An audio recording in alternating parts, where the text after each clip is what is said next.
Amis internautes, bonsoir. Je suis à la fois heureux de vous retrouver et, comme vous l'imaginez, un peu inquiet à cause des événements qui se produisent actuellement au Moyen-Orient et en Iran. Alors pour cette occasion, j'ai décidé d'inviter un personnage un peu atypique. Je lui disais l'autre jour au téléphone qu'évidemment, je me souviens de lui au moment où il a pris position pour la défense des droits civiques, au moment où on harcelait et persécutait les femmes qui portaient un voile dans notre pays. Et lui s'est proposé de venir à leur rescousse pour payer à leur place leurs amendes. Alors évidemment, c'est pas anodin comme attitude, et c'est la raison, en tout cas, une des raisons qui font que Monsieur Rachid Nekaz est quelqu'un qui est resté gravé dans ma mémoire. Bonsoir Rachid, heureux de vous recevoir et de vous voir. Bonsoir mon cher Eric, merci beaucoup pour votre invitation et je suis ravi d'échanger avec vous sur des sujets qui nous tiennent beaucoup à cœur, surtout avec cette actualité brûlante qui ne cesse de brûler en dépit de nombreuses bonnes volontés pour essayer de calmer le jeu au Moyen-Orient. Bon, mais en premier lieu, j'aimerais que vous nous parliez un peu de vous, parce que vous avez été extrêmement présent dans l'actualité, en France en particulier, au moment où, je le disais, vous preniez la défense des droits civiques de citoyens français de confession musulmane et qui souhaitaient... Moi, je dois dire que cette histoire de voile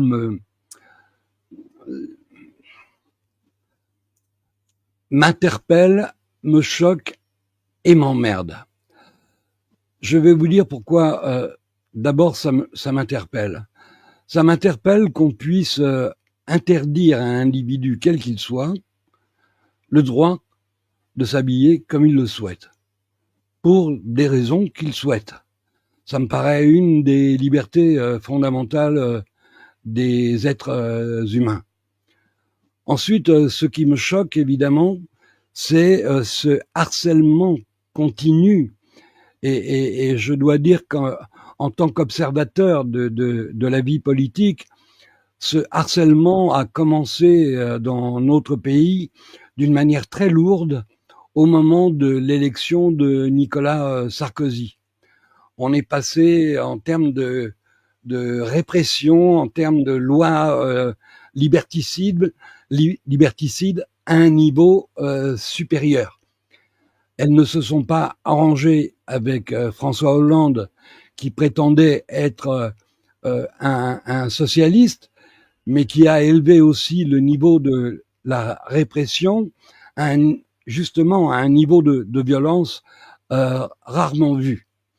Et puis aujourd'hui, nous avons le Mozart de la finance qui a mis notre pays au bord de la banqueroute, de la faillite, et qui lui répond aux mouvements sociaux, aux demandes de liberté du peuple par la matraque et la répression.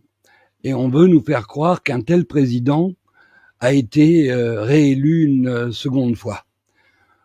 Alors, je vous dresse là un petit tableau du pays, mais je pense que vous le connaissez aussi bien que moi, puisque vous en avez été victime.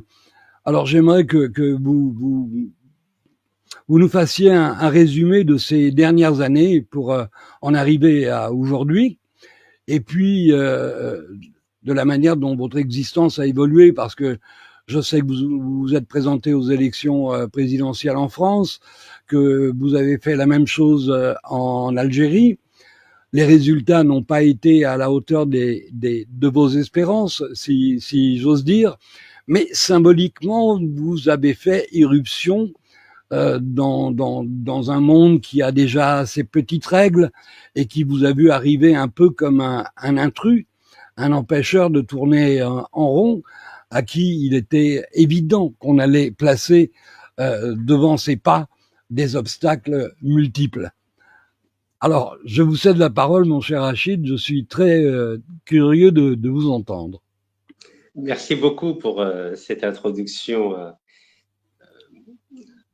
avec en toile de fond la vie politique française depuis l'arrivée de Nicolas Sarkozy à l'Élysée en 2007. Alors, en quelques mots, donc, je suis un Algérien aujourd'hui car j'ai renoncé à ma nationalité française en 2013 afin d'être candidat à la candidature aux élections présidentielles algériennes. Je suis né en France, j'ai 53 ans, je suis diplômé d'histoire à la Sorbonne. J'ai publié 6 ouvrages, dont un livre sur le thème que vous avez abordé, c'est-à-dire sur la liberté des femmes de pouvoir porter ou de ne pas porter l'habit de leur choix. C'est-à-dire que oui, j'ai défendu la liberté des femmes de porter le niqab, non seulement en France, mais dans 8 pays européens, que ce soit la Belgique, la Suisse, l'Allemagne, la Hollande, le Danemark, la Bulgarie, mais je défends aussi la liberté des femmes de ne pas porter le voile dans les pays musulmans. Je me suis rendu, par exemple, en 2013 au Soudan pour empêcher qu'une femme soit flagellée. Elle devait recevoir 100 coups de bâton, donc je suis intervenu grâce à mon image en Europe de défenseur des libertés individuelles. Et le 8 mars 2018, je me suis rendu à Téhéran, et aujourd'hui il y a de l'actualité à Téhéran, malheureusement. C'était le 8 mars 2018, et j'ai fait libérer, avec l'aide de la brillante et courageuse avocate maître Nesrine Sotoudeh, 29 femmes qui avaient été emprisonnées parce qu'elles avaient refusé de porter le voile sur la place publique. Donc je fais les deux. J'ai une position voltairienne, c'est-à-dire je défends la liberté des femmes de porter le niqab en Europe et la liberté des femmes de ne pas porter le voile dans les pays musulmans, de la même façon que Voltaire, le philosophe Voltaire, qui n'était pas protestant, avait défendu l'honneur et la dignité de Jean Calas, qui avait été condamné par le Parlement de Toulouse parce qu'il était protestant. Il a même été brûlé. Vous imaginez, il y a une époque en France où on brûlait les gens parce qu'ils ne partageaient pas la même religion, surtout que à l'époque, Louis XIV avait révoqué l'édit de Nantes de 1598, c'est en 1685, et la liberté des protestants, c'était fini. C'est un peu ce qui est en train de se passer en France avec des musulmans. Donc d'abord, on les a tolérés, puis un matin, on leur dit, ça suffit, on arrête les dégâts, et maintenant, il serait préférable maintenant que vous cessiez de revendiquer des lieux de culte, de porter l'habit de votre choix.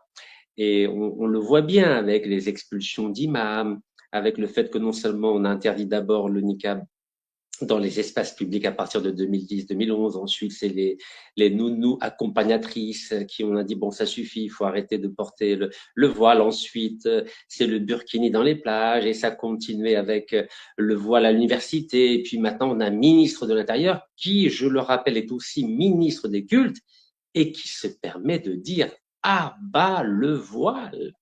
Donc, on est vers une dégradation des libertés individuelles et des libertés publiques en France.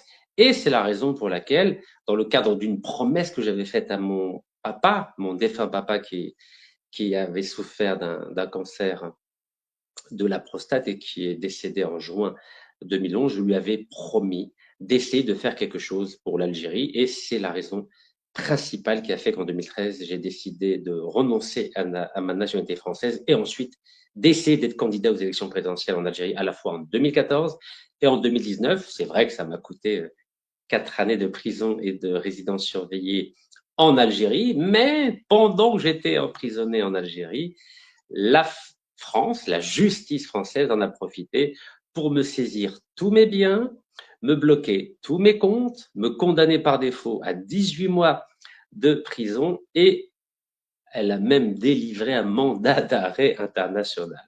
Alors, comme vous commencez à me connaître, mon cher Eric, le 5 octobre 2023, j'ai décidé de prendre un avion à partir d'Alger vers Orly pour me rendre à la justice française. J'ai filmé ma reddition, ça n'a pas plu aux autorités évidemment, et j'ai été incarcéré pendant 75 jours à la prison de Fresnes, mais j'ai quand même été condamné à 12 mois de prison ferme aménageable avec un bracelet électronique. Et d'ailleurs, j'attends toujours qu'on me convoque, parce qu'apparemment, les autorités judiciaires françaises ne sont pas pressées de me mettre ce bracelet électronique. En tout cas, tout ça pour vous dire que en France, je suis connu comme étant le militant qui défend la liberté des femmes de porter le niqab. Dans les pays musulmans, je suis connu pour celui qui lutte contre la corruption, notamment en Algérie.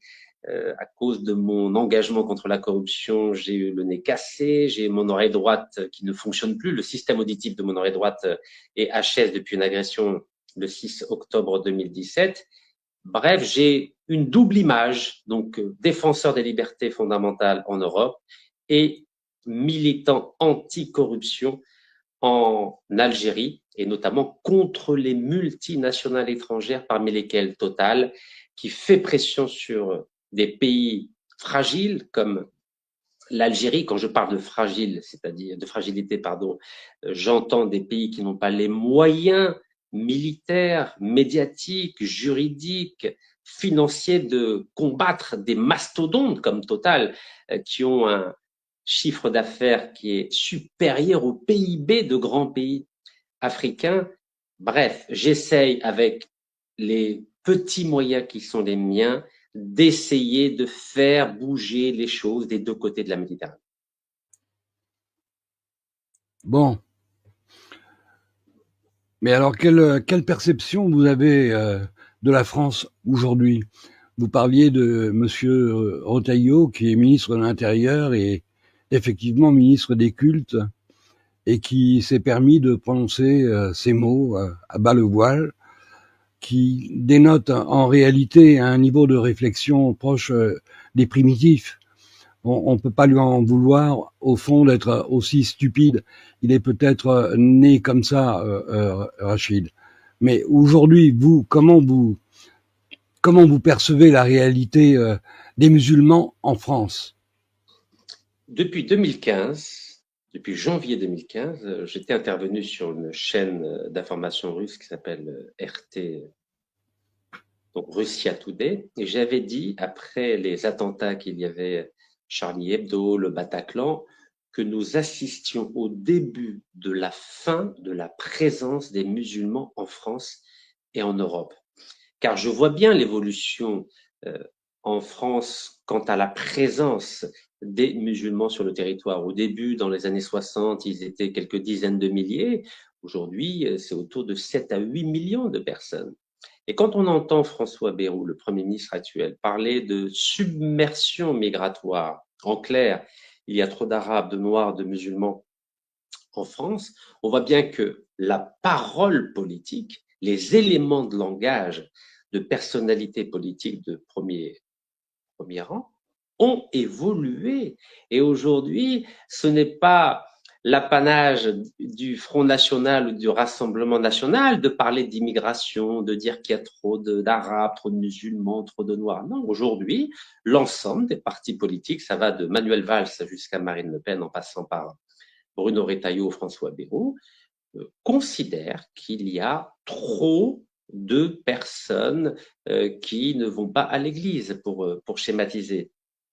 Et là, je crois que c'est un tournant dans l'histoire de ce pays. On n'a pas connu pareil phénomène depuis que 76 000 juifs français ont été dénaturalisés, placés dans des camps, envoyés dans des trains dans les camps de la mort. Depuis 1945, on n'a pas vu ça dans la République française. Mais quand on regarde l'histoire de France, on voit bien que ce pays connaît des courbes un peu sinusoïdales. Il y a des courbes de tolérance, comme l'édit de Nantes d'Henri IV. Ensuite, de l'intolérance avec la révocation de l'édit de Nantes, avec le massacre de 35 000 protestants à la Saint-Barthélemy en 1572, avec le génocide des Vendéens des Chouans entre 1992 et 1995, avec, comme je viens de le dire, le massacre, l'envoi dans les camps de la mort de 76 000 juifs français. Ensuite, vous avez vu l'indigénat en Afrique et en Asie, le code de l'indigénat qui a considéré que les personnes qui vivaient dans les colonies françaises n'étaient pas des êtres humains, au final, et encore moins des citoyens. Donc, la France, à mon sens, elle a deux visages. Elle a d'un côté le visage des Lumières. C'est un peu comme le dieu Janus, hein, vous connaissez, vous qui êtes à Rome, vous connaissez le dieu romain Janus. Donc, d'un côté, la France des Lumières, de liberté, de l'égalité, de la fraternité, des droits de l'homme, de l'état de droit, de la démocratie. Et d'un autre côté, c'est la France des ténèbres. C'est la France de l'intolérance, celle qui est capable de massacrer des catholiques après 1789, des protestants avec la Saint-Barthélemy en 1572, capable de faire tuer des 76 000 juifs entre 40 et 45, capable de pointer du doigt, stigmatiser des musulmans comme c'est le cas aujourd'hui. Et en même temps, en Afrique, on voit bien que la France soutient les dictatures, organise des coups d'État, organise des assassinats politiques, comme par exemple le grand leader tiers-mondiste marocain Mehdi Ben Barka qui a été kidnappé, tué et qui a disparu dans de l'acide en octobre 1965. Bref, je crois que la France a un problème psychanalytique. C'est à la fois noir et à la fois blanc. Et je crois que les musulmans de France n'ont pas compris qu'ils sont aujourd'hui en danger extrême. Et c'est la raison pour laquelle je leur ai proposé 2 solutions. La première solution, c'est d'essayer de mettre en place 5 fronts. Un front juridique, un front politique, un front médiatique, un front diplomatique, un front intellectuel pour se défendre, pour se protéger sur les différents créneaux que je viens de citer. Et s'ils ne veulent pas mettre en place ces 5 fronts pour se protéger, j'ai proposé une deuxième alternative qui est celle de la remigration positive. En quoi consiste-t-elle? Elle consiste à préparer dès maintenant leur retour dans les pays d'origine, que ce soit dans les pays d'Afrique du Nord, donc Maroc, Algérie, Tunisie, ou en Afrique noire, comme le Sénégal, le Mali, le Niger, le Congo, le Togo, etc. S'ils ne préparent pas leur retour dans les pays d'origine, il est à craindre qu'il arrive aux 7-8 millions de musulmans français ce qui s'est passé il n'y a pas si longtemps, c'est-à-dire il y a 6 décennies, en France, où en 4 mois simplement, de 800 000 à 1 million d'Européens ont quitté précipitamment l'Algérie pour rejoindre les côtes françaises ou espagnoles. Et plus loin dans le temps, on a vu ce qui s'est passé au moment de la Reconquista. Alors, si je parle délibérément de la Reconquista, pardon, c'est parce qu'il y a un parti en France qui s'appelle Reconquête. Et en 1492, il y a eu 300 000 juifs espagnols qui ont été expulsés d'Espagne par la nouvelle reine catholique. Et un peu plus tard, 117 ans plus tard, exactement 1609, il y a eu 400 000 musulmans espagnols, à la fois arabes et berbères, qui ont été expulsés d'Espagne, à la fois vers les pays d'Afrique du Nord et vers la Turquie. Donc, quand on a une lecture historique des événements politiques actuels, il ne faut pas négliger le scénario catastrophe, notamment à l'approche des élections présidentielles d'avril-mai 2027, où les 7 à 8 millions de musulmans risquent d'être expulsés et avant cela d'être parqués dans des camps, comme cela a été le cas au moment du régime de Vichy entre 1940 et 1945, donc ou bien avant leur expulsion, ou bien avant des exécutions.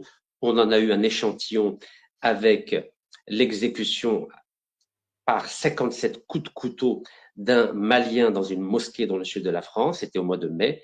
Et il y a une dizaine de jours, nous avons eu un Tunisien vivant légalement dans le sud de la France et qui a été abattu par son voisin français, partisan du Rassemblement national, et qui l'a exécuté sans aucune raison par 5 balles dans le corps. Donc, tous ces éléments mis bout à bout font que je suis extrêmement inquiet quant à la présence des 7 à 8 millions de musulmans en France, et c'est la raison pour laquelle j'ai proposé ces 2 solutions que j'ai évoquées il y a quelques secondes. Oui, l'idée des 5 fronts me paraît effectivement la meilleure idée. C'est une preuve de pragmatisme. D'ailleurs, je me souviens d'avoir eu cette discussion avec Tariq Ramadan, qui expliquait comment ceux qui nous dominent et nous oppressent ont organisé justement ce type de front, des fronts juridiques, des fronts médiatiques, des fronts politiques. Et pour ce qui me concerne, je dois dire que cela fait des années que je dis à mes amis musulmans, vous représentez un pourcentage non négligeable de la population, mais vous êtes sous-représentés dans toutes les sphères du pays. Il y a une communauté qui est surreprésentée en étant ultra minoritaire, mais par contre, les musulmans qui représentent 10 à 15 fois plus n'ont pas ces moyens de peser sur le débat politique, sur la vie politique du pays, parce qu'effectivement, on a beau chercher dans les médias, je vois pas beaucoup de musulmans. J'ai beau chercher dans la politique, je vois pas beaucoup de musulmans. Au fond, si on fait une radiographie de la société française, on se rend bien compte que les musulmans n'ont pas la place qu'ils mériteraient d'avoir. Alors, vous le savez, Rachid, la France est un pays sous occupation. Donc, nos médias ne sont pas des médias d'information, ce sont des médias de conditionnement de l'opinion publique, ce sont des médias de désinformation et de manipulation de l'opinion publique. Les sondages, par exemple, font aussi partie des outils qui servent à manipuler l'opinion publique dans notre pays. Mais pas seulement en France.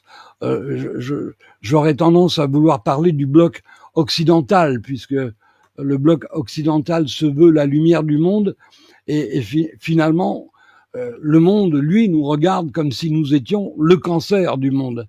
On ne se voit jamais comme les autres nous voient.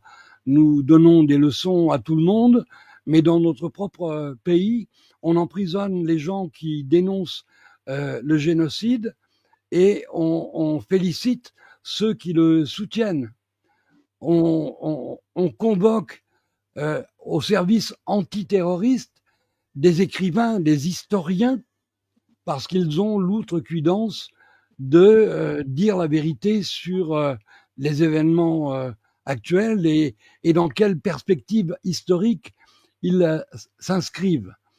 Alors j'aurais tendance à vouloir, si vous me permettez, moduler votre propos en vous disant, écoutez, Rachid, moi je crois que la communauté musulmane de France est là pour rester, parce que le nombre de couples mixtes qu'il y a dans notre pays, le nombre de familles mixtes qu'il y a en France représente plus de 45% de la population.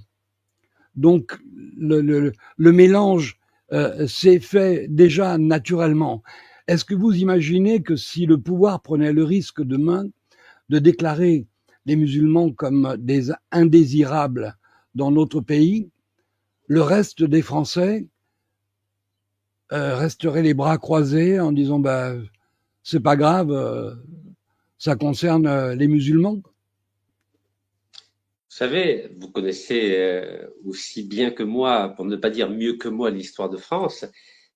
Quand l'Allemagne a envahi en 40 jours la France, en mai-juin 40, combien de Français ont résisté au régime nazi? Vous savez très bien, c'était des poignées. Ils étaient tellement peu sur les 40 millions de Français qu'ils étaient obligés de fuir. Certains en Espagne, d'autres en Angleterre et d'autres plus loin encore aux États-Unis.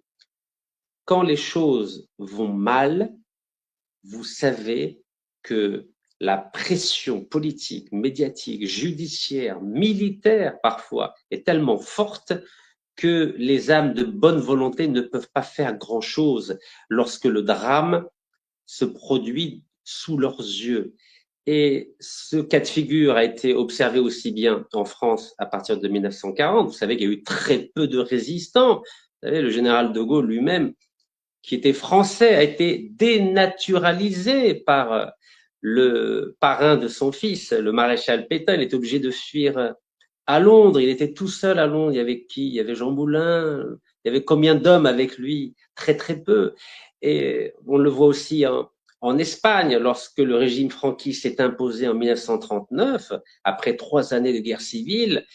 Qu'ont fait les Espagnols? 500 000 Espagnols ont fui l'Espagne pour aller, dans la majorité d'entre eux, en France. Donc, je ne me fais aucune illusion sur la résilience du peuple français, car des personnalités comme vous pourront bien sûr résister, dire non à ce phénomène que je crains, mais un État a les moyens judiciaires de faire taire les plus courageux d'entre nous. Et c'est pourquoi je crois que si il y a une coalition des droites qui triomphe en mai-juin 2027, j'ai bien dit juin parce qu'il y aura les élections législatives en juin 2027, je crains que les Français de bonne volonté qui verront d'un mauvais œil le traitement de stigmatisation qui sera infligé aux musulmans, je crains que ces Français de bonne volonté soient brimés, brisés par la justice française et incarcérés. Et vous verrez qu'il n'y aura pas beaucoup de monde qui résistera à cette coalition des droites pour pointer du doigt la présence des 7 à 8 millions de musulmans en France. Donc je suis moins optimiste que vous, car l'histoire de l'Allemagne ou de la France pendant la Deuxième Guerre mondiale nous a démontré que la bonne volonté, ça ne suffit pas, surtout quand il y a des femmes et des hommes qui contrôlent l'appareil d'État, et avec un appareil d'État, on peut faire le meilleur, mais on peut surtout faire le pire. Bon.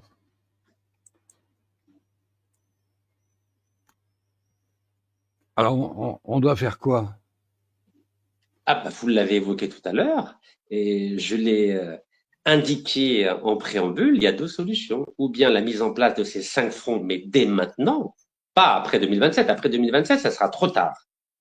Ou bien ça peut être partagé. Il y a des personnes qui veulent rentrer en Algérie, au Maroc, au Mali, au Sénégal. Je vous donne une petite information. Le Sénégal faisait partie de la liste grise des pays qui étaient corrompus ou qui ne luttaient pas assez contre le blanchiment de l'argent et du financement du terrorisme. Depuis quelques jours, le Sénégal ne fait plus partie de cette liste grise. Donc, il y a des pays africains qui se développent, qui essaient d'aller dans le bon sens, d'aller dans le sens de la démocratie, de l'état de droit. Je cite le Sénégal parce que je le connais bien. J'ai contribué humblement à la mise en place d'un plan B qui a permis à l'équipe actuelle d'arriver au pouvoir il y a 1 an. Donc, c'est aux musulmans de décider. Ou bien ils se battent, mais dès maintenant, en n'attendant pas la catastrophe arriver, parce qu'elle va arriver. Et s'ils ne veulent pas se battre, ils n'auront pas de choix que de rentrer dans leur pays d'origine. Mais de ce que je vois après les élections européennes et législatives de juin et juillet 2024, je n'ai pas l'impression qu'il y a eu un électrochoc passé ces élections. Je vois et je me rends compte que même dans les manifestations pour dénoncer le génocide à Gaza, c'est vrai qu'il y a des dizaines de milliers de personnes qui se mobilisent dans toute la France et notamment aussi en Europe, mais je ne vois pas des millions de personnes qui condamnent et dénoncent sur le terrain le génocide de Netanyahou à Gaza. Et je crains qu'il se passe exactement la même chose à partir de mai-juin 2027. Il y aura des dizaines de milliers de personnes qui vont manifester, mais vous verrez que l'appareil d'État est très bien rodé, je dis bien très bien rodé, pour mettre dans des cages des millions de personnes, et l'État colonial français l'a prouvé pendant la guerre d'Algérie. Vous savez que entre 1954 et 62, l'État colonial français, pourtant il était minoritaire en Algérie, hein, il y avait 800 à 1 million d'Européens sur une population de 10 millions d'habitants, donc c'est-à-dire 1 million d'Européens et 9 millions de musulmans. Dites-vous bien que l'État colonial français a parqué dans des camps de concentration 25% de la population musulmane, c'est-à-dire plus de 2 millions d'Algériens. Donc, si l'État colonial français était capable, en étant minoritaire, de parquer dans des camps de concentration 2 millions de personnes, vous imaginez qu'en France, là où l'État est majoritaire, il n'aura absolument aucun problème à parquer les 7 à 8 millions de musulmans avant de les expulser. Et l'exemple d'Isabelle la catholique en Espagne ou du régime nazi entre 40 et 45 prouve allègrement, à coups de milliers d'ouvrages, que ce n'est pas un scénario impossible, mais un scénario qui est tout à fait probable et possible, malheureusement. Bon, ben écoutez, j'espère que cela ne se produira pas parce que, entre-temps, quand même, il se produit des événements qui peuvent avoir une influence ou une incidence sur la situation interne de notre pays. Vous constatez que nous avons le président le plus impopulaire de l'histoire. En réalité, il ne se maintient au pouvoir que grâce à la police. Sans la police, probablement le peuple s'emparerait des bâtiments nationaux. Et puis il y a ce génocide à Gaza qui pèse sur la conscience humaine universelle. Et on voit bien qui est à l'œuvre, qui est l'oppresseur et qui est l'opprimé.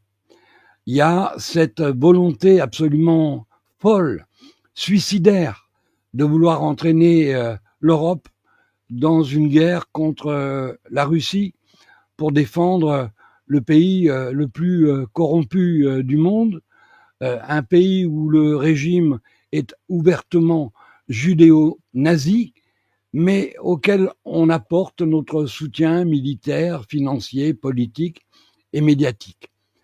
Et puis entre-temps, Rachid, il y a eu la campagne d'injection du poison vaccinal qui est en train de provoquer un cataclysme en termes de surmortalité et en termes de baisse des naissances, sans oublier les cancers fulgurants qui atteignent désormais même des jeunes ou des adolescents.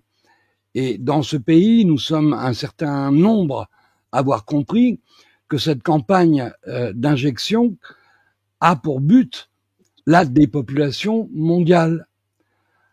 À cette opération, qui est considérée par la grande majorité des scientifiques, médecins, chercheurs intègres, comme un crime contre l'humanité. Nous sommes dans cette configuration-là. C'est-à-dire qu'une bonne partie des Français, une bonne partie des Occidentaux a pris conscience que nous, peuple, nous étions victimes de nos propres gouvernements et que nos gouvernements ont fait de nous leurs ennemis. Donc, chacun d'entre nous est désormais une cible en puissance et nous sommes dans une situation de légitime défense, Rachid. Les règles du jeu ont changé. On ne peut plus raisonner comme si tout allait bien, comme si l'État accomplissait ses devoirs et rassurait le peuple. Aujourd'hui, le peuple français, comme d'autres peuples européens, sont conscients qu'ils sont victimes d'un traitement criminel.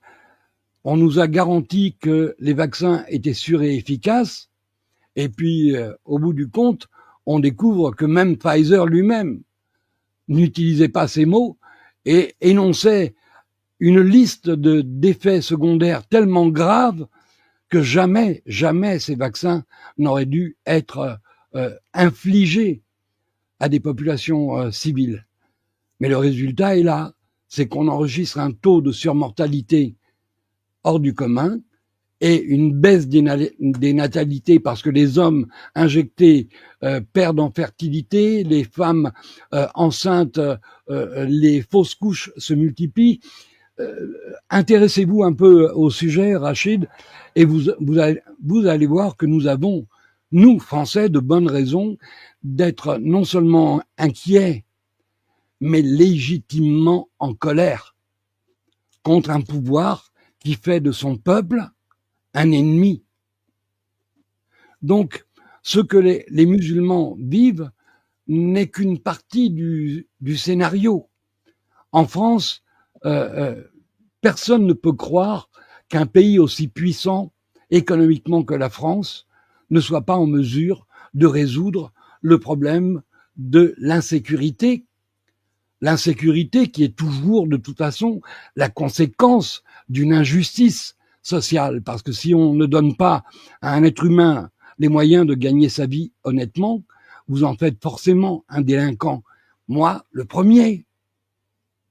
Mais cette délinquance-là, cette insécurité-là, sert d'alibi au pouvoir, d'année en année, de législature en législature, à réduire les libertés publiques, les libertés des citoyens. Parce que quand on prétend lutter contre l'insécurité, mais qu'on vise l'ensemble de la population, on n'a pas résolu le problème. On a juste criminalisé l'ensemble de la population. Et l'insécurité va continuer, parce que c'est l'alibi idéal pour les politiciens pour voter chaque année des lois de plus en plus réductrices de liberté. Donc, on est quand même un certain nombre à faire ce constat. Engager une guerre contre la Russie, c'est un suicide assuré. Et pourtant, nous avons un président qui agit comme un roquet qui voudrait mordre le mollet d'un ours. On n'a jamais vu un roquet impressionner un ours. Et on n'a jamais vu une grenouille devenir aussi grosse qu'un ours. Et pourtant, nous avons à la tête de notre pays un psychopathe qui pense que ses phrases, son attitude belliqueuse va impressionner un pays comme la Russie et un président comme Poutine qui fait preuve d'une sagesse, d'une patience inouïe. Et pourtant, vous constatez que ce même président, après nous avoir infligé le vaccin qui tue, veut nous infliger une guerre contre la Russie et fait de nous les complices silencieux d'un génocide à Gaza et peut-être aussi les complices du déclenchement de la Troisième Guerre mondiale, puisque cette nuit, Israël a bombardé un certain nombre de villes, de points, je ne sais pas encore si ce sont des cibles civiles ou militaires, mais en tout cas, Israël a déclaré la guerre à l'Iran. Donc, on y va tout droit. Et que dit notre ministre des Affaires étrangères? Qu'Israël a le droit de se défendre. Vous voyez qu'on vit dans un asile de dingue à ciel ouvert, Rachid. Ce pays est un asile de dingue à ciel ouvert. Donc, dans votre scénario, je vous demande d'intégrer aussi ces éléments-là qui peuvent peser sur l'évolution de la situation. Parce que, à mon avis, il y a quand même plus de Français qui vivent en paix avec les musulmans que de Français qui haïssent les musulmans. On sait très bien la xénophobie, vous regardez la définition dans le dictionnaire, c'est défini comme une psychose, donc une maladie mentale. Les gens qui sont xénophobes et racistes, naturellement, sont des malades mentaux. Mais à cause d'un malade mental, il y a eu 50 millions de morts pendant la Deuxième Guerre mondiale. Vous avez parlé de l'affaire du virus, donc le Covid, le vaccin anti-Covid. Lorsqu'il y a eu cette épidémie, j'étais en prison en Algérie. Figurez-vous qu'on ne portait pas du tout de masque. Alors, on écoutait la télévision, on voyait les images à la télévision, on voyait des gens mourir partout, et je me suis dit, c'est quand même bizarre.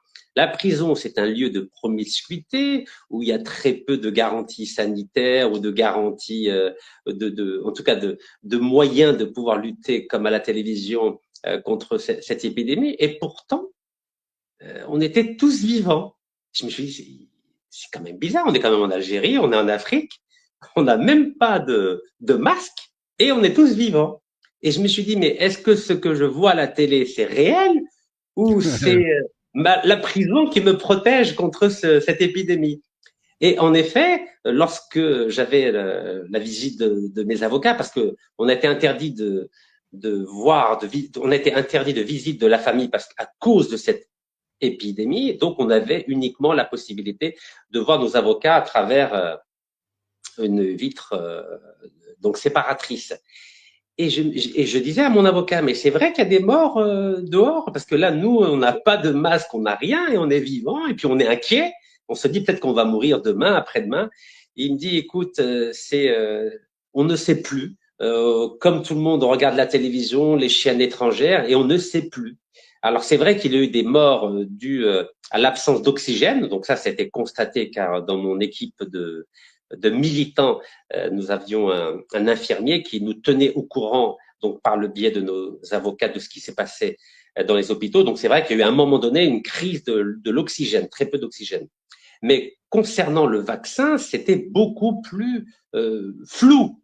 Mais ce que j'observe à la lumière de cette crise ou de cette épidémie organisée ou réelle, c'est que le peuple français, pour parler du peuple français, il n'a pas pu s'opposer en dehors de militants comme vous, engagés, ou de professeurs comme le professeur Raoult à Marseille. Il y a eu très peu de capacité à s'opposer à cette volonté de l'État français d'imposer le vaccin anti-Covid. Et c'était la même chose il y a quelques années avec les Gilets jaunes. Il y a eu un formidable élan populaire autour des Gilets jaunes, mais l'État, l'appareil d'État français, a brisé cette dynamique des Gilets jaunes. Donc j'ai l'impression que il y a des milliers de militants français qui veulent justement s'opposer à cet appareil d'État qui est destructeur, qui veut casser le lien social entre les différentes couches de la population. Et j'ai l'impression que l'État est toujours plus fort. Ce que Thomas Hobbes, le philosophe politique anglais du XVIe siècle et XVIIe siècle, disait que c'était le Léviathan. C'est un monstre froid. C'est une machine de guerre, un État. Il n'a pas d'émotion. Il n'a pas de principe. Il n'est pas attaché aux droits de l'homme, l'État. L'État est attaché à imposer son autorité à un peuple. Il n'est pas là pour rendre heureux le peuple français. Et je crois que, en effet, que de plus en plus de Français commencent à prendre conscience que l'État n'est pas là pour les rendre heureux, mais il est là pour les diviser, pour généraliser la précarité sociale, la précarité de l'emploi, la précarité administrative, la précarité des valeurs, mais en aucune manière l'État français ne veut rendre heureux les 66 ou 67 millions de Français. Et tant qu'il n'y a pas des prescripteurs, c'est-à-dire des intellectuels, comme à l'époque au XVIIIe siècle, il y avait Voltaire, au XXe siècle, il y avait Camus ou Jean-Paul Sartre, tant qu'il n'y a pas des vrais intellectuels qui seraient capables d'être des locomotives de cette conscience universelle, j'ai l'impression que toutes les bonnes volontés seront très facilement emprisonnables et tant qu'on n'a pas ces prescripteurs-là, il sera extrêmement difficile de lutter contre ces monstres froids qu'on appelle les États. Bon, moi, je vous cache pas qu'évidemment, je suis vieux et j'aimerais, avant de partir, voir rétabli un certain nombre de choses. Hein. J'aimerais que notre pays redevienne un état de droit ou devienne un véritable état de droit et une démocratie. Je souhaiterais que les Palestiniens soient rétablis dans leurs droits légitimes. J'aimerais laisser un monde plus paisible à mes enfants. Et là, je m'inquiète parce que je me dis que malgré tous les efforts que je peux déployer, on se dirige toujours vers le pire. Mais d'après vous, quand vous voyez cette marche formidable pour Gaza, Et on voit, il y a des manifestations dans le monde entier, il y a une prise de conscience universelle, vous l'avez indiqué tout à l'heure. On a entendu une promesse du président français Macron, donc qui, au-delà de ses 1001 défauts, s'est engagé devant l'opinion publique internationale à reconnaître l'État palestinien dans quelques jours à l'ONU. Est-ce que vous n'avez pas l'impression qu'il y a un début de changement, surtout et spécifiquement à l'endroit du peuple gazaoui, et que peut-être c'est parce qu'il y a une conscience universelle pour essayer de soutenir le peuple palestinien que le génocidaire Benjamin Netanyahou a décidé de déclarer la guerre à l'Iran pour ne pas qu'on parle d'État palestinien. Vous n'avez pas l'impression que cette attaque massive de Tel Aviv contre l'Iran n'est pas une fuite en avant, car Netanyahou redoute que finalement le capital moral dont bénéficiait Israël et le peuple juif est en train de s'éroder au profit d'un capital moral dont bénéficient de plus en plus les Palestiniens? Oui, moi je suis convaincu qu'il y a une différence énorme entre la position des gouvernements occidentaux et la position des peuples. J'ose affirmer que la grande majorité, d'ailleurs, on a publié il y a quelques jours un sondage qui a été effectué dans 5 ou 7 pays européens où effectivement il est indiqué clairement un basculement de l'opinion publique. 67% des Italiens soutiennent les Palestiniens, 12% seulement Israël, et c'est la même chose en France, au Royaume-Uni, en Allemagne. Et en Espagne aussi. Et en Espagne aussi. Donc, je ne me fie pas, moi, à l'attitude des politiciens auxquels je n'accorde plus aucune espèce de légitimité, Rachid. Pour moi, ce sont des gérants de paille, mais ce qui compte, ce sont les actionnaires, les maîtres. Et les maîtres, eux, ils sont derrière. On les voit pas, même si on les connaît tous. On pourrait citer leurs noms par cœur. En tout cas, en France, nombre d'entre nous seraient capables de citer la liste de ceux qui sont les maîtres du pays. Donc, comme je vous le disais tout à l'heure, on est dans une configuration qui est nouvelle. Il y a un basculement de l'opinion publique en faveur des Palestiniens. Donc, malgré tous les efforts que déploient les médias sionistes pour monter les Français contre les musulmans, les résultats ne sont pas à la hauteur de leurs investissements. Ça, je peux vous le garantir. Mais quand vous prenez l'exemple du groupe Bolloré, donc Bolloré, je crois savoir que c'est un Français catholique, bon teint, je crois même qu'il est breton. Comment vous expliquez qu'un Français... On n'est pas sûr, Rachid, on n'est pas C'est sûr. vrai? Non, non. Non, parce que je m'interroge, vous savez, à partir d'Alger, on s'interroge, on se dit, mais comment se fait-il que Bolloré, qui est catholique, breton en tout cas, et on dit qu'il est breton, donc c'est une minorité agissante en France, mais voilà, les Bretons sont connus pour être des nationalistes, ils défendent le terroir. Comment se fait-il que ce groupe-là, donc au travers de CNews, au travers du journal du dimanche ou de Europe 1, a décidé de soutenir un génocidaire, un homme qui massacre des populations civiles. C'est pas une armée qui est en face, ce sont des hommes, des femmes, des enfants, des bébés. C'est dans des hôpitaux, il y a des infirmiers, des médecins. Qu'est-ce qui fait qu'un grand, capitaine d'industrie comme Bolloré, qui voit aussi les images comme l'humanité tout entière, comment Bolloré peut soutenir l'action génocidaire d'un homme qui s'attaque à des populations civiles? Vous savez, à partir d'Alger, on s'interroge, on se dit, mais c'est quand même bizarre. Comment ça se fait? Et j'ai pas de réponse, à vrai dire, mon cher Eric. Donc peut-être que vous avez une réponse. Écoutez, moi, la réponse que je peux vous proposer, C'est celle que m'avait faite un vieil ami qui est décédé il y a quelques semaines, qui était le général Dominique de la Warde. Et quand on posait ce genre de questions, comme la question que vous venez de poser, il me disait, mon cher Eric, tu devrais t'intéresser à la généalogie. Parce que ça te permet de savoir qui et d'où ils viennent. Et à partir du moment où tu as accès à ces informations-là, tu te rends compte que même le breton le plus catholique peut avoir d'autres attaches.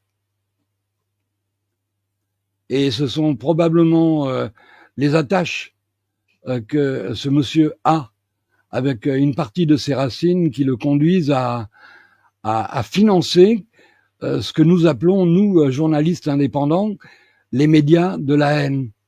Ces médias qui sont là pour diviser la société française, pour dresser des communautés les unes contre les autres, pour participer au chaos. Et vous le disiez tout à fait justement il y a quelques minutes, quand vous disiez les gens s'imaginent que l'État est là pour les protéger. Non, c'est un monstre froid. L'État est là pour un peu comme un service de police. Il est là pour faire régner l'ordre, il est là pour veiller à ce que les gens obéissent au système, à l'ordre établi, et ils ne sont pas là en aucun cas pour le bien-être de leurs concitoyens et de leur peuple. Oui, absolument. Sa fonction principale et cardinale, c'est l'ordre, c'est sûrement pas le bonheur. Ce sont des institutions qui sont j'aimerais dire, pensée, réfléchie et mise en place par des hommes et des femmes, des militants, qui font que dans le cadre de cet État, il y a des dispositifs pour soutenir une action sociale, une action médicale, une action écologique. Mais l'État en tant que tel, c'est une machine de guerre. Il n'est pas là pour rendre heureux les individus, c'est clair. Rachid, si vous voulez bien, j'aimerais qu'on aborde maintenant la marche de Gaza, parce que hier a commencé à arriver sur le territoire égyptien des marcheurs pour Gaza de plusieurs pays du monde. Et comme je vous le disais hors antenne, pour ce qui concerne TV ADP et l'ensemble des médias indépendants qui se sont joints à nous pour cette marche vers Gaza, nous avions décidé de faire confiance à un garçon qui s'appelle Mehdi, qui est un chef d'entreprise originaire de Marseille et qui est à l'origine, malgré lui, si j'ose dire, parce qu'il avait l'intention de partir à Gaza tout seul avec son sac à dos. Et lorsqu'il a mis ce message sur les réseaux sociaux, une espèce de miracle incroyable s'est produit. Et des milliers de gens lui ont dit on veut venir avec toi, on veut venir avec toi. Chapeau. Et donc, comme c'est un type intelligent, raisonnable, sage, il a mis en place toute une organisation pays par pays pour pouvoir coordonner cette marche qui devrait normalement démarrer, pour ceux qui les concernent, le 19 juin, c'est-à-dire dans 6 jours. Mais entre-temps, des gens qui faisaient partie initialement de cette marche ont décidé de s'en dissocier et de constituer un autre groupe, le baptisant Marche globale pour Gaza. Ce groupe serait constitué, d'après les informations que nous avons eues, d'un médecin qui se prétendrait marocain, algérien, et puis de son partenaire, dont on nous a signalé qu'il avait changé d'identité 3 fois en l'espace de quelques semaines pour cacher ses liens avec le pays où coule le lait et le miel.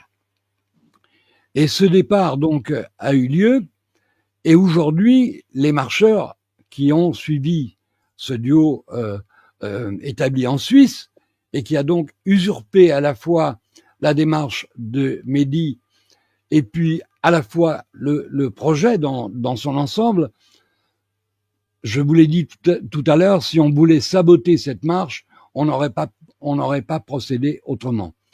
Donc, eux ont décidé qu'il fallait partir, quoi qu'il en coûte, quoi qu'il en soit, alors que le groupe March to Gaza, dirigé par notre ami Mehdi, dit attendez, je ne vais pas emmener des individus à la mort, puisque on sait très bien quel est le comportement criminel de l'entité sioniste. Ils font pas dans la dentelle.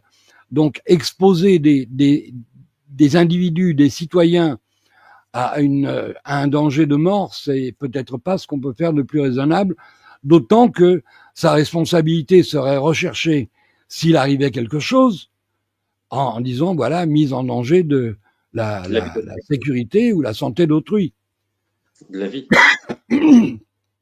Mais aujourd'hui, j'ai eu au téléphone une amie avocate qui a décidé de suivre ce premier groupe et qui est donc en Égypte et qui m'expliquait les difficultés auxquelles ils étaient confrontés, à savoir déjà l'hostilité du pouvoir égyptien et de la police, le fait que beaucoup de marcheurs ont été arrêtés à leur hôtel.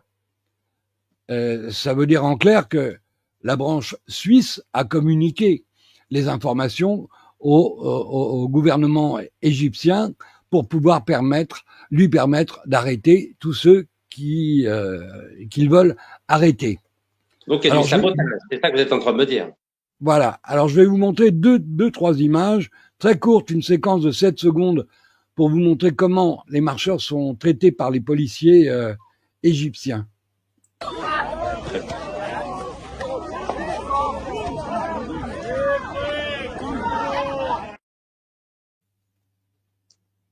Sympathique. Et puis, une séquence de 21 secondes où mon amie avocate se trouvait aujourd'hui. Elle m'expliquait qu'ils étaient parqués sur une aire d'autoroute, entourés de policiers équipés très lourdement, les baptisant même de Robocop, en plus de la police normale. Et elle me disait, je ne sais pas ce qu'on fait, si on est bloqué, si on avance, si on nous ramène, si on... Alors je vous montre les images. C'est toujours souriant d'entendre les gens Free, Free Palestine dans n'importe quelle circonstance, mais là...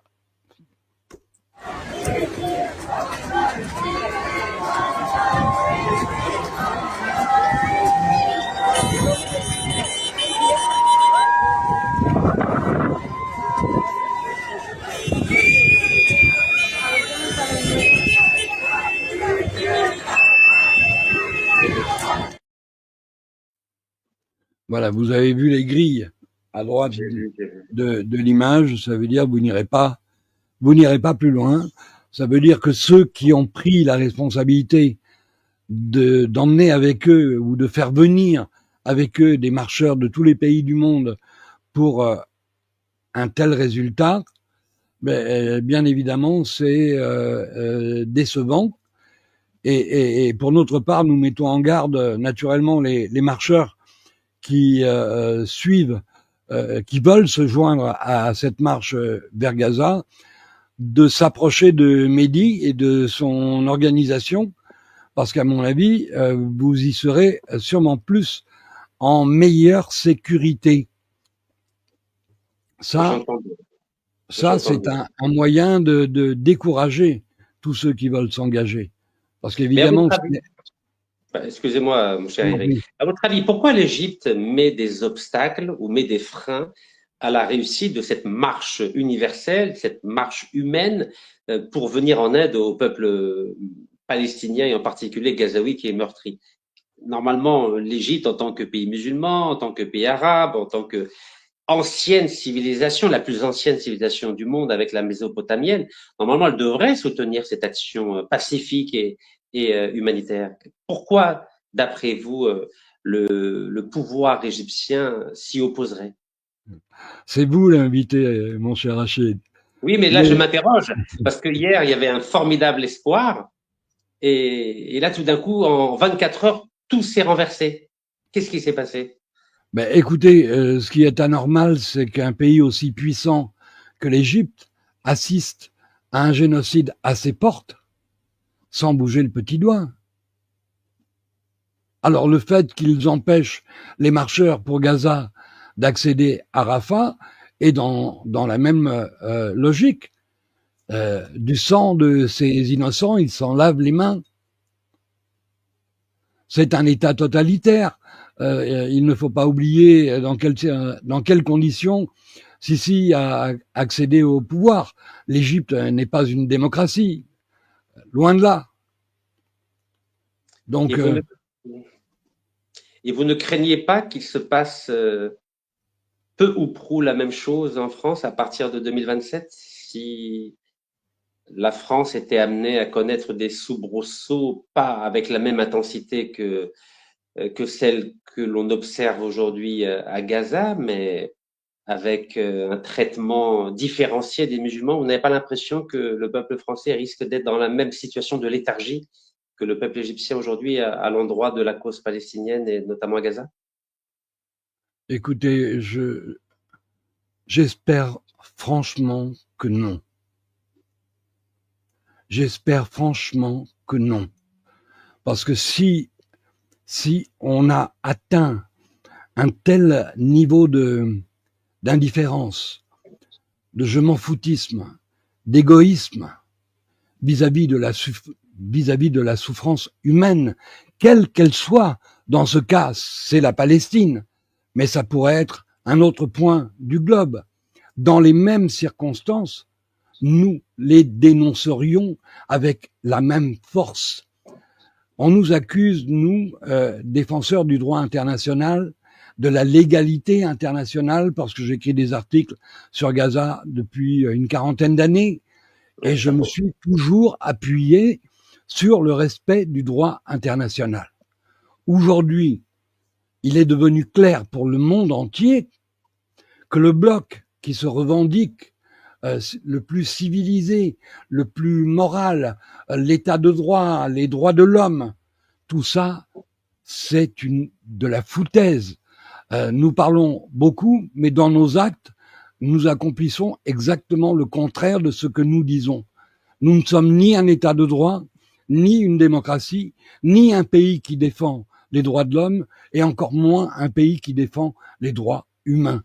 On est en train d'en donner la preuve à Gaza en soutenant un régime suprémaciste. Suprémaciste, ça veut dire super raciste. Il faut que les Français comprennent que pour le régime israélien, tous les non-juifs sont des animaux humains, sont du bétail. C'est ça que ça veut dire suprémaciste.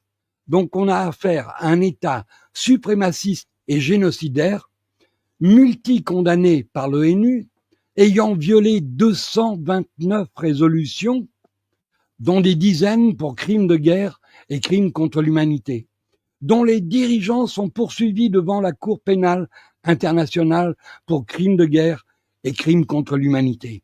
Et nous, Français, nous, la France, nous apportons notre soutien politique, militaire, médiatique à un tel État. Mais Donc ça veut dire que la France n'est pas libre? Qu'est-ce qui se passe? bien sûr que non, la France n'est pas libre. La France est un pays sous occupation. Dans quel pays les dirigeants agissent à l'encontre des intérêts nationaux en prenant position en faveur de l'État d'Israël? La France se colle à dos le reste du monde. Comme l'Amérique se colle à dos le reste du monde. Nous Pourquoi faisons la France, partie, nous pourquoi la France faisons vend des partie armes du à Israël? cancer. Pardon? Pourquoi? Excuse-moi, cher Eric. Pourquoi la France vend des armes à Tel Aviv? Alors qu'elle sait très bien, la France, que ces armes sont faites pour génocider les Gazaouis. Parce que la France a des liens consanguins avec Israël. Et que par ailleurs, la communauté juive a une puissance et une influence extraordinaire en France. Ils sont les super citoyens. Nous, les nationaux, sommes en train de devenir les Palestiniens de France. Nous sommes traités déjà comme des sous-citoyens. Est-ce que vous pensez que cette injustice peut durer éternellement? J'espère que non. C'est là mon espoir. Inch'Allah. Alors, là, les choses s'accélèrent, mon cher Rachid, avec l'attaque, la déclaration de guerre, parce qu'on ne peut pas appeler ça autrement qu'une déclaration de guerre. L'attaque d'Israël, qui après Gaza, après la Cisjordanie, le Liban, la Syrie, a décidé de s'attaquer au plus gros morceau, c'est-à-dire l'Iran. Et je vous disais tout à l'heure, je vous demandais si, à votre avis, l'Iran n'avait pas d'autre choix que de déclarer officiellement la guerre à Israël. Parce que là, on ne peut plus entrer dans un cadre de représailles. Tu me mets un coup, je t'en redonne un. Là, on voit bien que c'est à la vie, à la mort. C'est l'Iran ou Israël.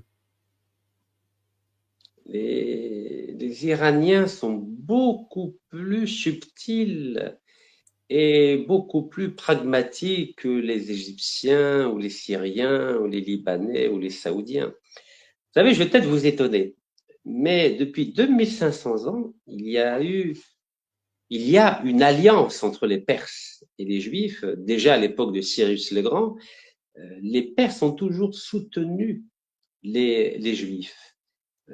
Et ça ne date pas d'il y a 2500 ans simplement, ça a été même confirmé au moment du Shah d'Iran qui a vendu du gaz et du pétrole à Israël, même après la révolution islamique de l'Ayatollah Khomeini à partir de 79. Je vous rappelle que l'Ayatollah Khomeini a livré du pétrole à Israël en échange de l'armement américain. Il y a eu le fameux scandale de l'Iran Gate.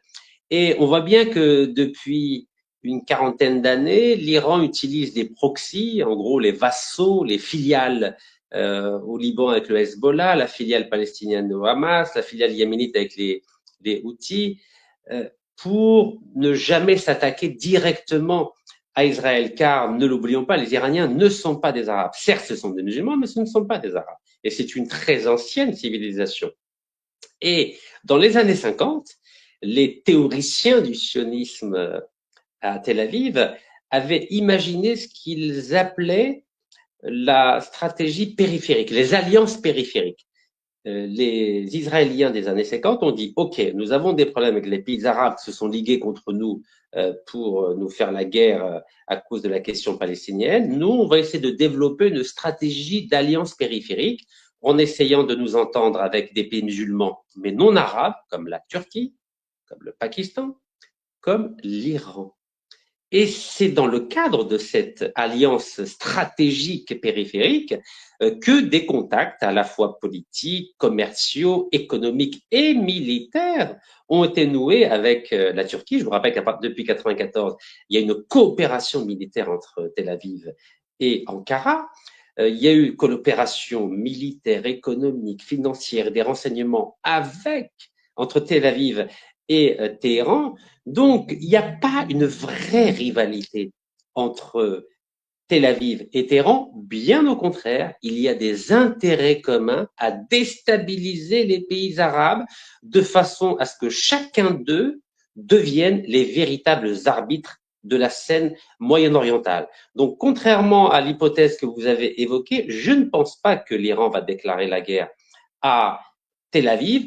Elle va se contenter d'utiliser les mêmes éléments de langage, la même propagande classique, Israël, États-Unis, l'ennemi de l'islam, l'ennemi de l'Iran, mais dans les faits, ça va s'arrêter comme ils viennent de le faire à l'envoi de petits drones, de 500 drones qui mettent 5 heures pour arriver de Téhéran à Tel Aviv. Et vous savez que pendant les 5 heures, les forces antiaériennes et leurs alliés américains, français, britanniques ont le temps de détruire ces petits drones inoffensifs. Donc, je pense simplement que cette attaque de Netanyahou avait un double objectif, à mon sens.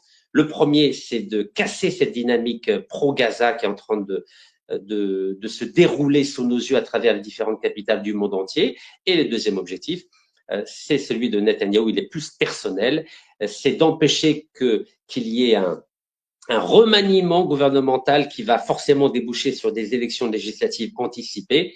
Et on sait très bien que s'il y a des élections législatives anticipées, Netanyahou ne sera plus chef de gouvernement et il deviendra un citoyen comme les autres. Et vous savez qu'il a des dossiers de corruption qui l'attendent, de la même façon qu'un de ses prédécesseurs, Ehud Olmert, a été Premier ministre, président, mais il a fini en prison pour une affaire de corruption. Donc les Iraniens sont extrêmement conscients des motivations qui ont été à l'origine de ce bombardement massif au travers de l'attaque de 200 chasseurs israéliens, mais des chasseurs de fabrication américaine, F-15 et F-16 de points. Donc, je pense que les Iraniens vont temporiser, sachant qu'il y a des négociations en cours entre les États-Unis et Iran au sujet du programme nucléaire. Donc, je crois que les Iraniens sont beaucoup plus malins, beaucoup plus subtils, beaucoup plus sages, et je pense qu'ils ne vont pas tomber dans le piège qu'essaie de leur tendre le génocidaire Benjamin Netanyahu. Mais je peux me tromper. Bon, en tout cas, les liens entre Israël et l'Iran sont tellement formidables que Israël éprouve quand même le besoin d'aller bombarder massivement son partenaire. C'est pas Israël qui a bombardé, c'est Benjamin Netanyahou. C'est pas la même chose. Ah bon? Pas la même chose. Ah, vous savez, c'est subtil la démocratie. Vous avez vu entre Biden et Trump, c'est pas pareil. La différence entre Chirac et Sarkozy, c'est pas la même chose. Vous savez, je crois que les motivations personnelles, parfois, sont beaucoup plus importantes, jouent un rôle beaucoup plus important que les intérêts des nations. Vous savez, je crois mieux que moi, que Tel Aviv n'a aucun intérêt à détruire l'Iran, parce que c'est en utilisant le repoussoir iranien que Tel Aviv réussit à obtenir le soutien des pays occidentaux à la tête desquels les Américains. S'il n'y a plus d'Iran, il n'y aura plus d'ennemis. Et donc, il n'y aura plus de solidarité aussi importante pour Tel Aviv au Moyen-Orient. Donc, Tel Aviv a besoin du repoussoir iranien pour dire « Nous sommes en danger, notre existence est en danger, vous devez nous aider, on doit mettre de côté la légalité internationale, car notre existence, on va disparaître. » Et oui, donc Tel Aviv a besoin de l'Iran pour continuer à jouer cette pièce de théâtre du danger d'existence de l'État d'Israël. En tout cas, Bon, c'est ben, mal. en tout cas, on va avoir la réponse dans quelques heures ou dans les jours qui viennent, Rachid, non? Oui, ils vont envoyer des petits drones, histoire de dire que nous réagissons. Ils vont envoyer des petits missiles qui vont être interceptés. Vous savez que la dernière fois, au mois d'avril, le 12-13 Non, mais là, avril. ils ont décimé tout l'appareil militaire. En l'occurrence, ils ont éliminé, à travers des assassinats ciblés, ce sont les spécialistes. D'ailleurs, je fais juste une parenthèse pour Éric Dénessé, dont j'ai appris ce matin le suicide supposé. Dans Voilà, notre pays, il y a beaucoup de suicides ou de morts dans des circonstances étranges en ce moment, Rachid. oui, vous savez, quand il y a des crises, quand il y a des tensions, forcément, il y a des entreprises de déstabilisation. Donc, les États en profitent pour neutraliser certains éléments perturbateurs. Vous savez, j'ai une procédure judiciaire en ce moment en France avec une affaire qui ressemble à ce qui vient de se passer avec le cas du défunt général. Ce que j'essaie de vous dire, c'est que aujourd'hui, l'Iran, oui, elle a perdu quelques généraux, 4 généraux, le chef des gardiens de la Révolution, le chef Oui, d'état-major. mais aussi des scientifiques, des Oui, chargés du nucléaire. oui, mais ils n'ont pas visé Ali Khamenei, par exemple, qui est vraiment la tête pensante du régime iranien. Ils n'ont pas visé les membres du gouvernement, ils n'ont pas visé les leaders. Vous savez que le pouvoir en Iran, c'est pas des civils, ce sont les ayatollahs. C'est un pouvoir religieux, l'Iran. Et vous avez remarqué qu'ils n'ont pas touché à des religieux, ils ont touché à des civils.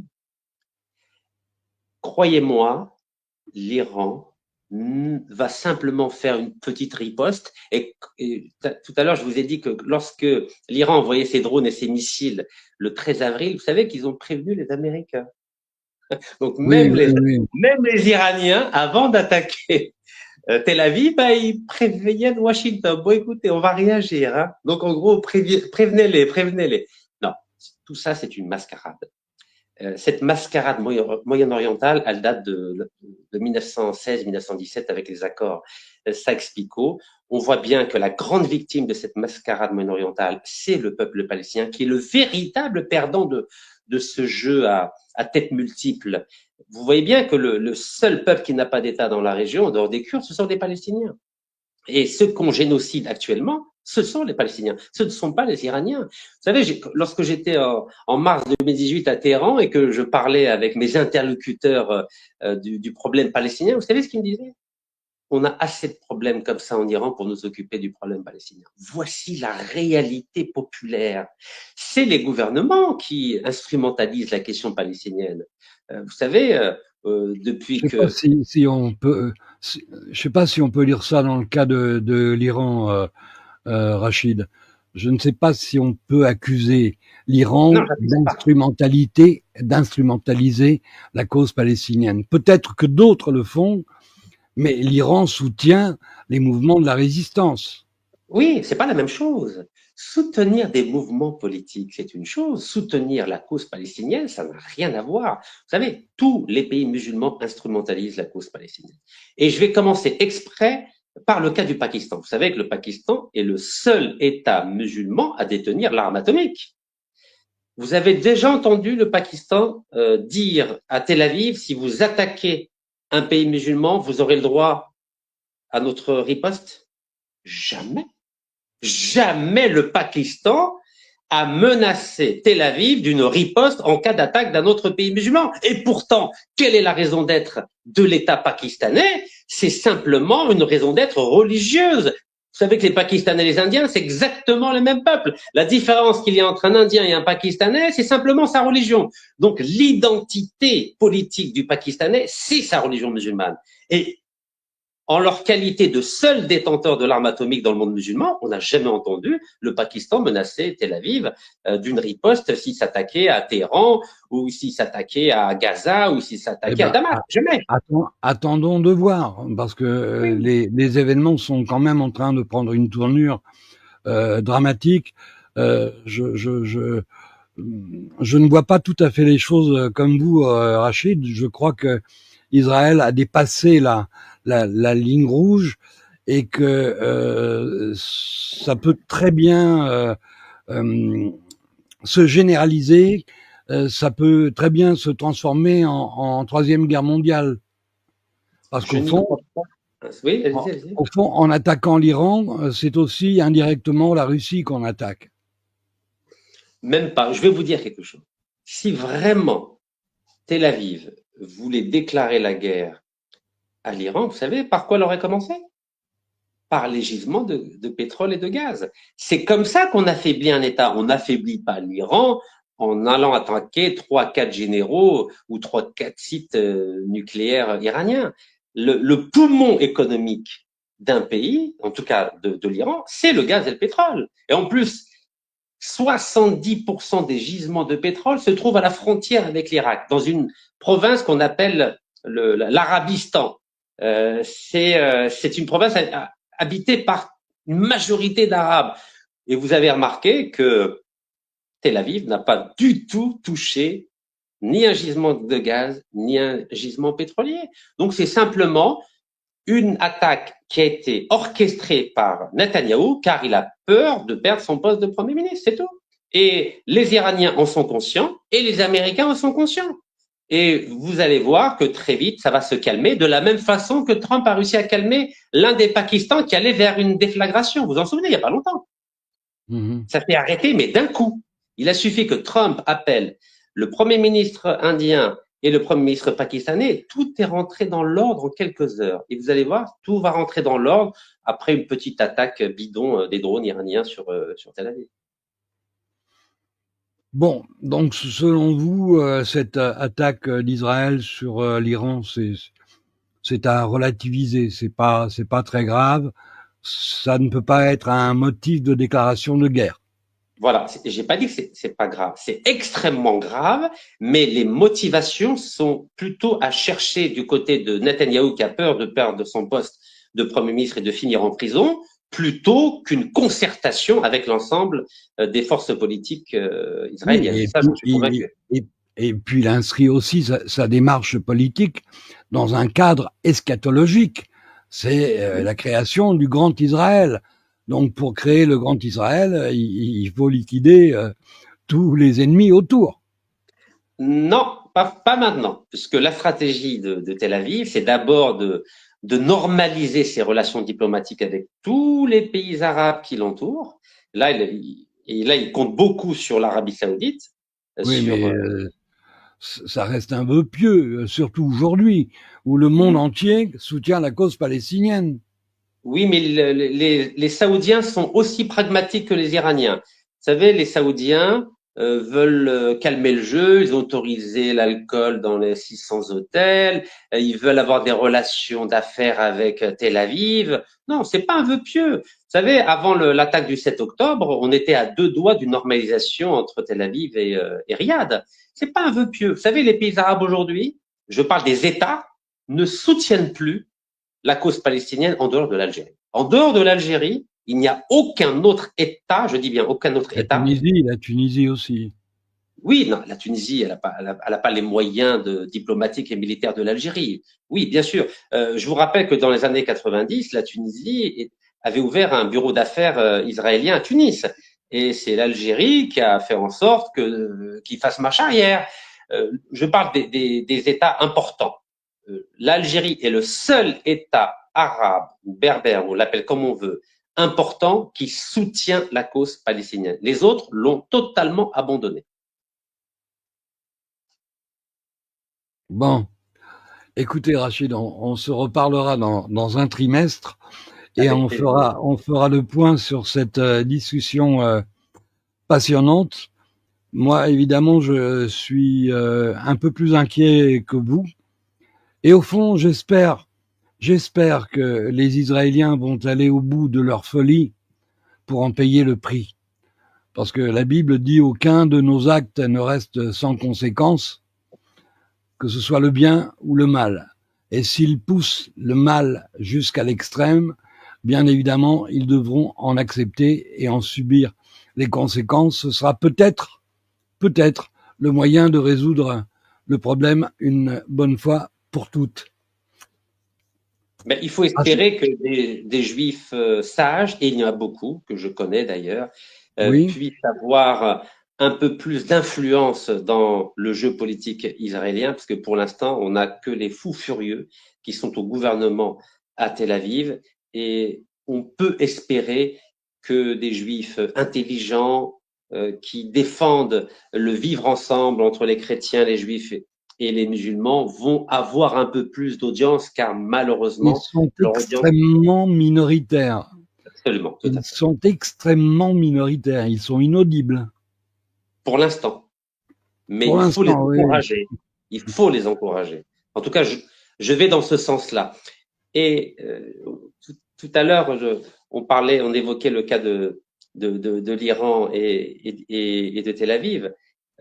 Vous savez, les Iraniens défendent d'abord leur régime politique. Ils savent que... Et ils ont raison. Oui, non, mais c'est pas une critique. Donc, leur priorité, c'est d'abord de maintenir le régime des ayatollahs. Et ils savent que Netanyahou veut les piéger. Et c'est la raison pour laquelle, au nom de l'intérêt supérieur du régime iranien, ils vont doser, mesurer leur réponse militaire à cette déclaration de guerre de Netanyahou à leur encontre. Bon, écoutez, je vous laisse la responsabilité de vos propos. Comme je vous le disais, On peut se revoir dans 3 mois pour essayer de faire un point sur la situation et on verra bien si les représailles iraniennes sont juste des représailles pour la forme ou si ça prend une tournure plus sérieuse, ce qui reste quand même envisageable, non? En théorie, oui, mais les Iraniens, je les connais un petit peu, ils sont très, très pragmatiques. Et ils n'ont aucune raison de déclarer la guerre à Tel Aviv. Je dis bien aucune raison, ils ont tout à perdre et rien à gagner. Car croyez-moi, personne ne va les soutenir. Ni l'Irak, ni l'Arabie Saoudite, ni le Qatar, ni les Émirats, ni l'Égypte, ni qui que ce soit. Ils vont se retrouver tout seuls et tout le monde sera content quand ils auront perdu. Et ils sont d'autant plus conscients de cette réalité qu'ils ne prendront assurément pas le risque de cette confrontation dont ils savent pertinemment qu'ils ne sortiront pas vainqueurs. Ils sont pas tout seuls, Rachid. Ils ont les BRICS. Et ils ont un accord stratégique avec la Chine et avec la Russie. Alors là, je peux vous faire le pari. Ni les Chinois, ni les Russes, ni les Indiens, ni les Africains du Sud, ni les Brésiliens ne viendront à la rescousse. Non, mais ils fourniront les armes. Ils fourniront oui, un appui politique. Ah oui. Ah mais vendre des armes, n'importe quel pays au monde pourra vendre des armes à Téhéran de la même façon que le monde entier a vendu des armes à Saddam Hussein avant de lui tourner le dos. Oui, vendre, c'est facile, ça n'engage à rien. Ça s'appelle pas un soutien. C'est commercial, ça s'arrête là.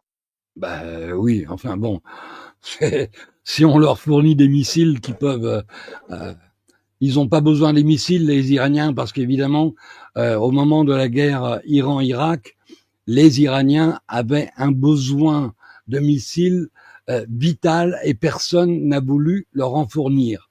C'est la raison pour laquelle ils sont devenus une puissance balistique parce qu'ils ont bien compris comment fonctionne le monde. Et pour ne pas se retrouver dans la même configuration, ils sont devenus une puissance balistique. Alors oui, maintenant, elle est virtuelle, mon cher Eric. Regardez, ils ont été incapables de neutraliser 200 avions de chasse de Tel Aviv. Incapables.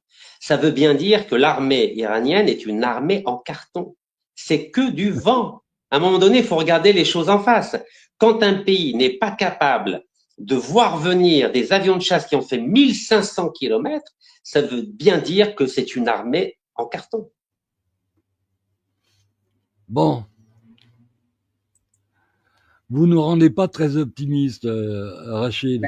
Est-ce que je dis de contre-vérité, mon cher Eric? Est-ce que... En ce moment, on aurait besoin d'un adversaire à la taille de l'agresseur. Vous savez, les Algériens me connaissent. J'ai pas ma langue dans ma poche. Je dis les choses telles que je les pense. Quand un pays est incapable de neutraliser un seul des 200 avions de chasse qui ont fait 1500 kilomètres pour atteindre leur cible, oui, mais ça veut dire si vous avez suivi les événements, vous avez noté que les Israéliens ont été très habiles. Ils ont installé des rampes de lancement de drones à l'intérieur du territoire iranien. Ils ont visé des cibles extrêmement précises. En termes de stratégie, il faut reconnaître aux Israéliens le summum de la malice. Dans les coups tordus, on peut difficilement faire mieux. Écoutez, vous allez quand même pas les défendre, Rachid aussi. Non, je suis réaliste. Vous savez, moi, la propagande, c'est pas ma tasse de thé. Quand les Iraniens ont vu ce qu'ont fait les Ukrainiens en Russie, il y a pas longtemps, ça fait 10 jours.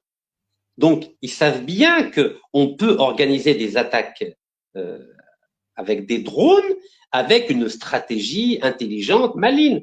Donc, vous n'allez pas me faire croire que les Iraniens n'ont pas regardé ce qu'ont fait les Ukrainiens en Russie. Donc, ils étaient là tranquillement, en train de faire leur prière du vendredi et en laissant 200 chasseurs israéliens les bombarder sans réagir. Il y a un problème de compétences militaires en Iran. Il y a un problème de savoir-faire militaire en Iran et il y a un problème matériel au niveau des lignes anti-aériennes en Iran. Si n'importe quel pays peut envoyer des drones et des chasseurs à Téhéran, c'est fini le mythe de la superpuissance iranienne au Moyen-Orient. Je ne sais pas si vous imaginez comment aujourd'hui le peuple iranien va réagir quand il va voir qu'il a une armée en carton. il peut y avoir des risques de déstabilisation politique intérieure. Et cela, c'est extrêmement grave pour le régime en place.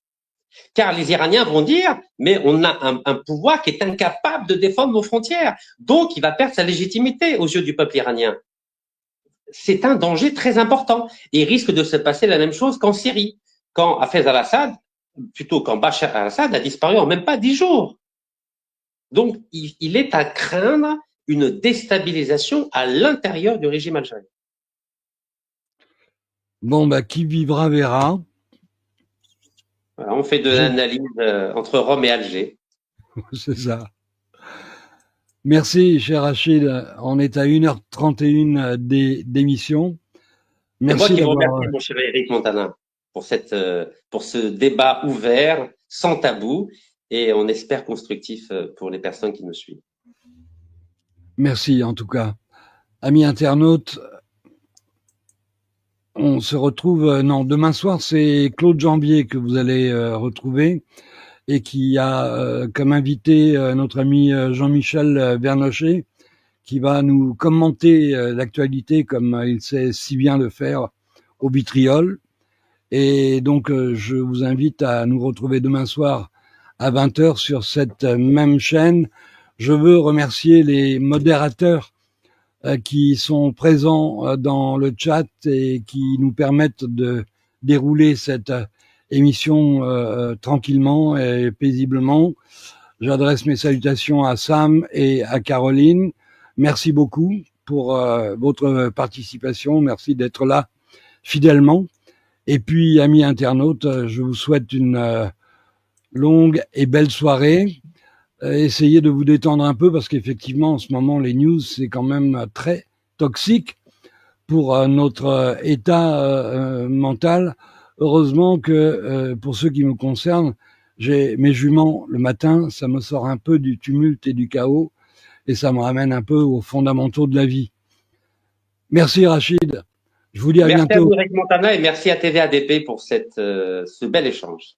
Barakallahu fikum. À bientôt, Inch'Allah. À bientôt. Merci.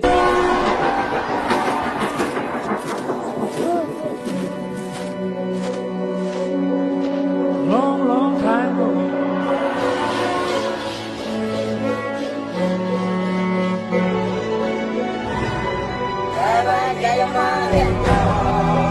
God save the king.